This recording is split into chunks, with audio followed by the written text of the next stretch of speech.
भगवान कृष्ण हमारे साथ बात करने के लिए तैयार है। भगवान कृष्ण हमारे साथ खाना खाने के लिए तैयार है। भगवान कृष्ण हमारी सब हर दुख हर चीज़ें शेयर करने के लिए तैयार है। लेकिन क्या हम उनके साथ बात करने के लिए, उन्हें देखने के लिए तैयार हैं? उनके साथ बैठ के खाने के लिए क्या हम तैयार हैं?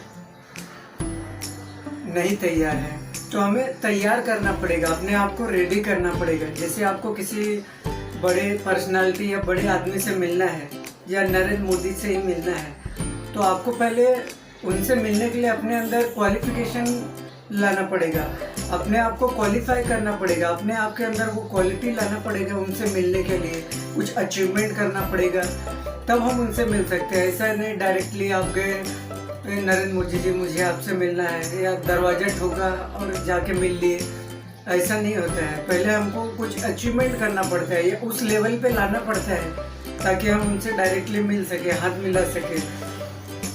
तो एक प्राइम मिनिस्टर से मिलने के लिए, एक देश के प्राइम मिनिस्टर से मिलने के लिए हमारे अंदर कुछ अचीवमेंट लाना ज़रूरी होता है, कुछ अचीवमेंट करना ज़रूरी होता है, क्वालिफिकेशन अपने अंदर लाना ज़रूरी होता है।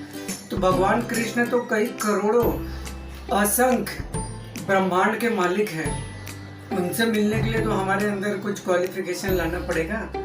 ऐसे डायरेक्टली हम नहीं मिल सकते हैं। जब आप देश के प्राइम मिनिस्टर से नहीं मिल सकते तो वो तो कई करोड़ों ब्रह्मांड के मालिक है, साक्षात भगवान है, 33 करोड़ देवी देवताओं के मालिक है। करोड़ों अरबों लक्ष्मी उनकी सेवा करती है, लाइन लगाई रहती है, तरसती है उनकी सेवा करने के लिए। तो उनसे मिलने के लिए भी तो हमें क्वालिफिकेशन लाना पड़ेगा भैया, अपने आप को वैसा बनाना पड़ेगा।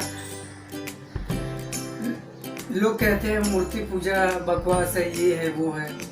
तो आध्यात्मिक जीवन का जो पहला बेसिक नॉलेज है वो ये है कि we are not the body but the soul.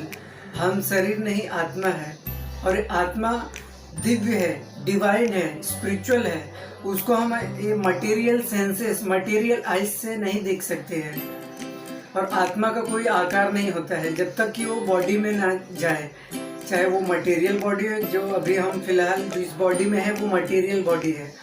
और स्पिरिचुअल बॉडी, जब हम भगवान की भक्ति करते हैं और ये शरीर छोड़ने के बाद जो हमें बॉडी मिलता है उसको बोलते हैं स्पिरिचुअल बॉडी, जिसका न जन्म होता है, न मृत्यु होता है, न बूढ़ा होता है।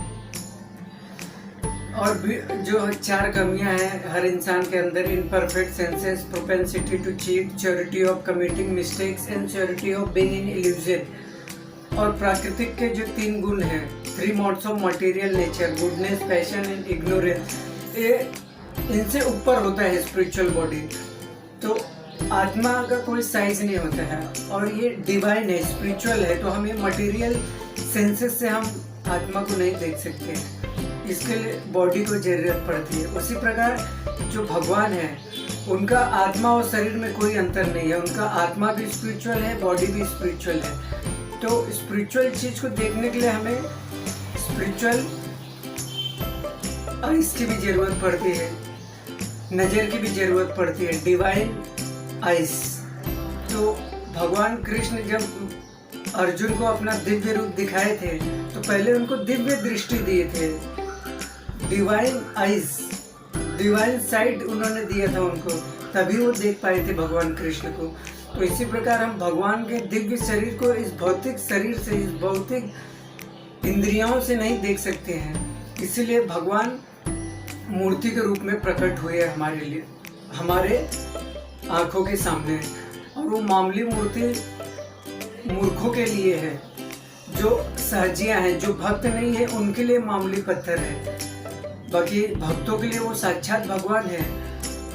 वो पंच तत्व से बने हुए हैं, जैसे पृथ्वी, जल, आकाश, वायु, अग्नि।